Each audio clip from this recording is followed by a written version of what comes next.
हरियाणा के रोहतक जिले के इस गांव में जच्चा बच्चा के लिए गीत गाए जा रहे हैं। चिड़ी गांव में ये खुशी एक बच्ची के जन्म पर है। हमारे घर बेटी पैदा हुई है तो इसकी खुशी में ये सब हो रहा है। पहले कुआं पूजन लड़के के समय करते थे, लेकिन अब हम लड़की के समय कर रहे हैं।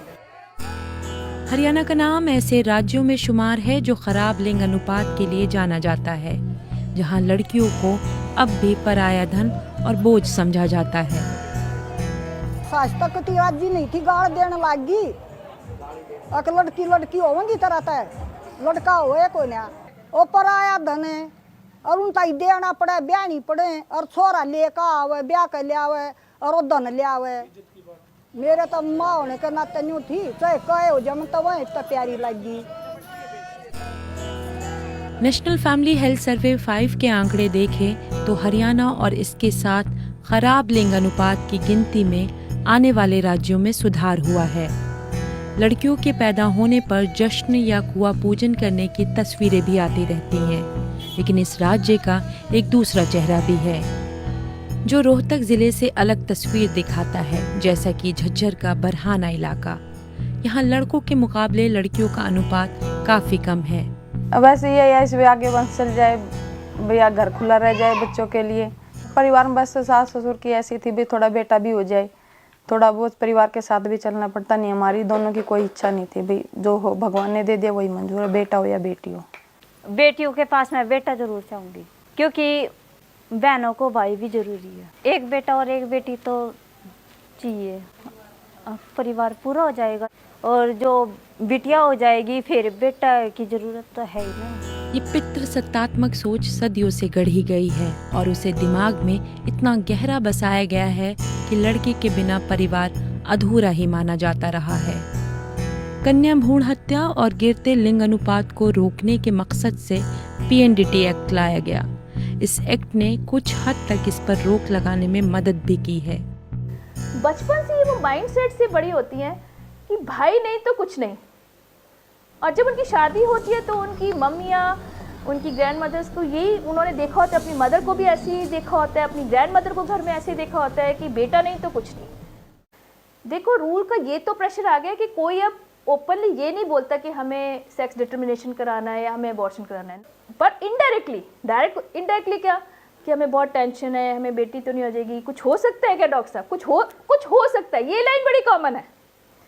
मैं कुछ हो सकता है जी का क्या मतलब है? Because they know even talking about this is illegal. देश में PNDT एक्ट लागू हुए कई साल बीत चुके हैं, लेकिन क्या उस पर सख्ती से अमल किया जाता है? लड़कियों का जो सुरक्षा है समाज के अंदर, जिस तरीके से लड़कियों के ऊपर हिंसा बढ़ती है, विवाह को लेके चिंता लगातार माँ बाप को बनी रहती है और वो ये समझते हैं कि लड़की की अगर शादी कर दी जाए समय से तो वो ज़्यादा बेटर है। इस एक्ट के बावजूद भी हम लोग ये देखते हैं कि टेस्ट होते हैं और हमारी जानकारी में कई केसेस इस तरह के आते हैं और हम लोगों ने कई बार स्टिंग ऑपरेशन भी इस तरह के करवाने में मदद की है हमारे संगठन ने। जो कानूनों का इम्प्लीमेंटेशन जो निचले लेवल पे है वो उस तरह से नहीं है और मिली भगत जो है वो नज़र आती है ऊपर से लेके नीचे तक। सरकार बेटी बचाओ बेटी पढ़ाओ जैसे अभियान चला रही है, साथ ही कई ऐसी योजनाएं महिलाओं के लिए भी लाई गई हैं, लेकिन इन योजनाओं का कितना फायदा महिलाओं तक पहुंचता है? जैसे जननी शिशु सुरक्षा योजना है और लाडली वाली योजना है, बेटी बचाओ बेटी पढ़ाओ वाली योजना है, ये सरकार शुरू तो कर दी, लेकिन ग्राउंड लेवल पर इनका इतना असर नहीं है। कागजों में कई ऐसे बंदे हैं जो इनके कागज कार्रवाई करने लगते हैं तो उनको ज़्यादा घुमाया जाता है दफ्तरों में, तो कई बार तो वो ये बोल देते हैं कि हमें पैसे की ज़रूरत नहीं, हमें नहीं चाहिए। हरियाणा में सेक्स रेशो में सुधार देखा जा रहा है। ये एक बड़ा सुधार माना जा सकता है, लेकिन वंश चलाने के लिए लड़के की चाहत रखने वाली सोच बदलने के लिए समाज को और आगे आना होगा। The belts of Haryana and Punjab, जहाँ पे जेंडर का बहुत है और अगर नहीं हो रहा है यहाँ तो वो बाहर यूपी चले जाते हैं, राजस्थान में फिर भी कम है।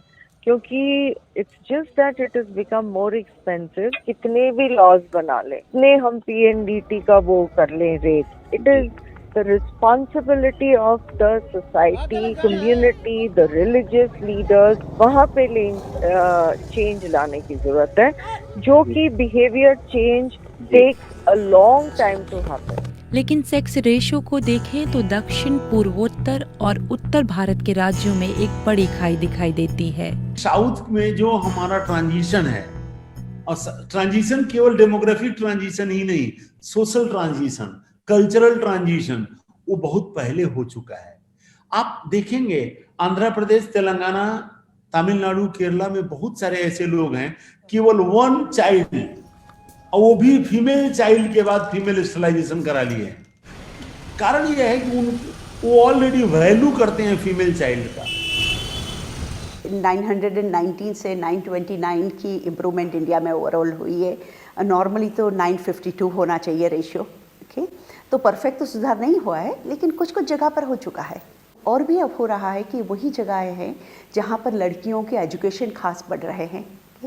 सो girls education has been rising, Punjab, Haryana, all this areas. So उससे भी कुछ फर्क हो जाता है। विशेषज्ञ भारतीय समाज में लड़कियों से भेदभाव के सामाजिक, सांस्कृतिक और पारंपरिक कारण बताते हैं।